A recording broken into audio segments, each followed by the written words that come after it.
አይወዱትም። ኢየሱስን መሬት ላይ ያለ ማንም አይወደውም። ስለሚያደርገው ተአምር ስለሚያበላቸው ነው የሚከተሉት። አይወዱትም። ማንም ሰው አይቶ ሊወዷቸው እናየው ዘንድ እኮ ነው የሚለው። ለመውደድ ማየት እኮ አለብህ። አታየው። የተናቀ የሚል ቃል አለ። አንፌቨርድ ነው። አታየውም። ባይንህ ደም ግባት የለውም። አትወልደውም። ደም ግባት የለውም። ጥቂት ዝቅ አረከው የሚለው ቃል ማብራሪያ የለው። ባወራው አይደክመኝ።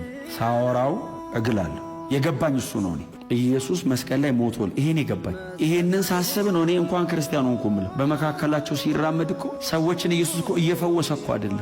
እየፈወሰ አይደለም። ህመማቸውን እኮ እየወሰደ ነው። ህመማችንን ተሸከመ ይላል። ኢየሱስ እኮ እየፈወሳቸው እኮ አይደለም። እኔ እኮ ብጸልይ እኮ ትፈወሳለህ። ህመምን አልሸከመውም። እኔ ኢየሱስስ ተቀብሎ ነው። ኢየሱስ አራግፎት አይደለም፣ ወስዶት ነው። ይህንን ቃል እኮ ማቴዎስ ሲነግረን አያሌ የታመሙ ሰዎችን ወደ ኢየሱስ አመጡ ይልና ፈወሳቸው ይልና ህመማችንን ተቀበለ ደዌያችንንም ተሸከመ የሚለው ቃል ተፈጸመ ይላል። ወሰደው። ሰውየው መቆም አቅቶት ሰውነቱን የጨረሰውን ደዌ ኢየሱስ ተቀብሎ እላዩ ላይ አድርጎት ሂድ።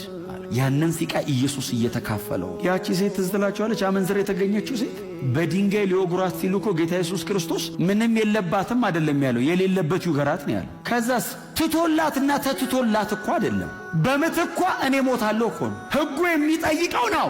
ነገሩ ሞት ያስመጣለሁ። እኔ ሞትልሻለሁ፣ በሰላም ሂጂ። ጎናቸው ያለውን ሰው ተራግፎልህ አይደለም ወስዶልህ ነው በሉት። አይ መንገድ ላይ ጥሎልኝ አይደለም ተቀብሎኝ ነው። የኢየሱስ ሲቃይ በጣም ዲፕ የሆነው የዓለምን ሁሉ ወስዶ ነው። የሕማም ሰው ይመስላል እንዲህ ስታየው፣ ደዌን ያውቃል። ለምን? የዓለምን ሁሉ ተሸክሞ ነው። ተሸከመ።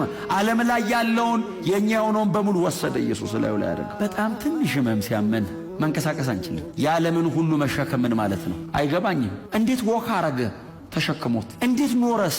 ያንን ሁሉ ሲቃይ እላዩ ላይ አድርጎ። ትዝ ይላችኋል ወንጌላት ላይ የመጨረሻዋ ሰዓት ስትደርስ 11ዱን ቁጭ ያረጋቸውና ይሁዳ ሄዷል። 11ዱን ቁጭ ያረጋቸውና የጨለማው ሰዓት ደረሰ አላቸው። ነፍሴ እስከ ሞት ተጨነቀች። የዘላለም አምላክ ፊታቸው ቆሞ ነፍሴ አላቸው እስከ ሞት ድረስ ተጨነቀች። አልገባቸውም ምን እያወራ እንደሆነ። ልሞት ነው፣ ነገ መስዋዕት ልሆን ነው አላቸው። ለነ ጴጥሮስ ኑ እንጸልይ አላቸው። ቅድም ስንሰማው ነበረ። ይዟቸው ሄደ። ጸልዩ ብሏቸው ትቶ ሲሄድ የዚህ ዓለም ገዢ ወደ ኢየሱስ መጣ። ሊያስጨንቀው ጀመረ። አባቱ ተወው፣ ተንበረከከ። አባቱ ሆይ አለው፣ ብትወድቺ ጽዋ ከኔ ትለፍ፣ ነገር ግን የኔ ፈቃድ ሳይሆን ያንተ ፈቃድ ይሁን። አልቻለም። አባቱ ሆይ እባክህ ሲለው አብ የሚያበረታው መልአክ ላከለት። የሚያበረታው ያስፈልገው ነበር፣ አቅም የሚሰጠው የሚያበረታው መልአክ መጥቶ አበረታው። ተነስቶ መጣ። ደቀ መዛሙርቱን ሲያቸው ተኝተዋል። ቀሰቀሳቸው። አንደርስታንድ አላረጉትም። ኢየሱስ እየሄደ ያለውን መንገድ አልተረዱትም። የኢየሱስን ሲቃይ፣ አጎኒውን፣ ትግሉን ሊረዱት አልቻሉም። ቀሰቀሳቸው። ተነሱ፣ ጸልዩ። በጸሎት እኮ እንዲያግዙት ነው። እንዲያግዙት አብረውት እኮ እንዲጸልዩለት ነው። ተኝቷል። ተነሱ፣ ወደ ፈተና እንዳትገቡ ትጉና ጸልዩ ብሎ ተመልሶ ሄዶ እኮ አልጸለየም አይደል? ሊያዝን ሊተክዝና ሊጨነቅም ጀመር ይላል ቃል በቃል ኢሳይያስ እንደዚህ ያለው። ተጨነቀ ተሰቃየም ይላል። እንዴት ዲፕ ነው ሰፈሪንጉ! ተጨነቀ፣ ተሰቃይ፣ ተንበርክኮ ፕሮፐርሊ መጸለይ አቃተው ኢየሱስ። አባቱ ብትወድቺ ጽዋ ከኔ ተለፍ ያለ ኢየሱስ መጸለይ አቅቶት፣ ምክንያቱም ከፊቷን ክሮስ ይጠብቀዋል። በዚያ መስቀል ላይ ኃጢአትን አይቶ እማያልፍ አብ ለኃጢአት ያለውን ቁጣ በሙሉ ያፈሳል። ለዘላለም በቅፉ የኖረው አባቱ ያንን ስለ ሰው ልጆች የተሰራ በደልና ኃጢአት ያለውን የቁጣ ጉልበት አብ ኢየሱስ ላይ ሊጨርስ ነው። ብትወድቺ ጽዋ ከኔ ትለፍ ሲል አብስ እቺን ካፕ ኮናል መስቀል ላይ መጠጣት ጽዋ ሲል አብ ጠጣታል።